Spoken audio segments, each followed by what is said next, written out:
will be devastated to have cancelled her pre-Christmas party for a second year in a row, a royal expert has said. Her Majesty announced yesterday she was calling off her plans for the traditional family lunch after fears have mounted over the rise in Omicron. The monarch was planning to welcome around 50 relatives to Windsor Castle on Tuesday. All of her UK-based children, grandchildren and great-grandchildren were due to attend the meal, with August, Lucas and Sienna expected for the first time, but finally took the decision to abort the do. The luncheon is very important to the Queen because it is the one time of year when the entire extended family gets together, said Dickie Arbiter, the Queen's former press secretary. Having cancelled this lunch, I'd be very surprised if she decamped and took her family to Sandringham. Windsor has been a secure bubble since the start of the pandemic. The Queen leads by example and expects the rest of the family to follow suit. In this very infectious time, it is better to stay safe than sorry. Meanwhile, royal commentator Angela Levine, author of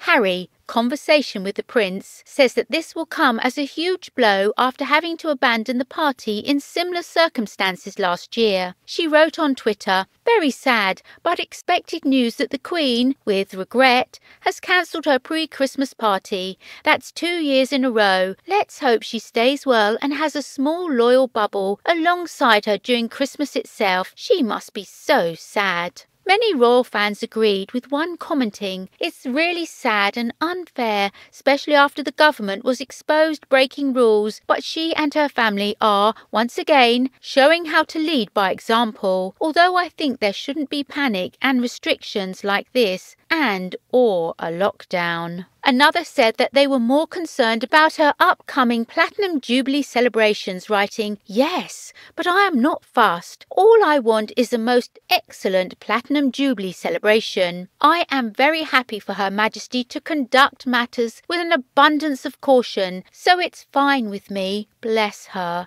Although whole family gatherings have been cancelled, the Queen will not spend Christmas alone after senior royals agreed to reduce all but essential contacts beforehand. Prince Charles and Camilla, Prince William and Catherine, Princess Anne, Prince Edward and his wife Sophie have cancelled any pre-Christmas plans to ensure they can be with her. The Queen is due to travel by helicopter to Sandringham in Norfolk on Wednesday, where she is set to spend the Christmas period. She usually stays at Sandringham until February the 6th, on the anniversary of her father's death. The Mirror's royal sources said that while there remains obvious uncertainty as to how Christmas will look exactly, the royals were committed to doing all they can to be by the Queen's side. One alternative being examined is for the royal family to spend Christmas at her Windsor Castle home, where she has spent most of the pandemic. A secure COVID bubble is in place with dozens of staff who have spent the crisis safeguarding the Queen and the Duke of Edinburgh before his death at the age of 99 in April. Family members invited will be expected to take COVID tests on the days before and on Christmas Day. The source said, in terms of plans for Christmas, everything is up in the air. Senior members of the family have spoken with each other and cut back on all but essential contacts in public,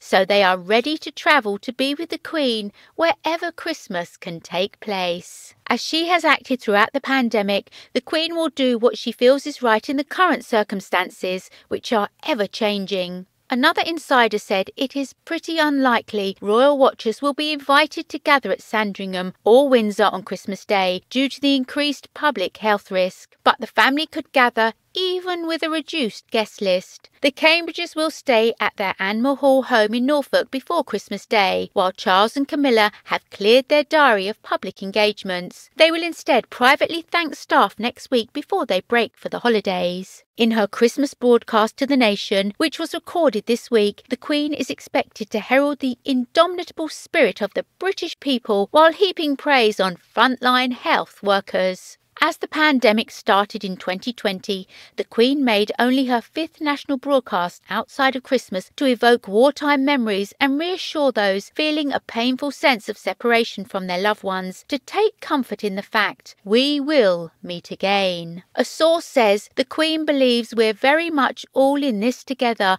and we should all abide by the public health guidelines to keep each other safe. Despite the Queen's festive party being within government guidelines, it was Her Majesty's view that it would have been against the spirit of the current situation. A senior palace source said today the pre-Christmas family lunch will not be going ahead. The decision is a precautionary one, as it is felt to put too many people's Christmas arrangements at risk. While there is regret, there is a belief it is the right thing to do for all concerned.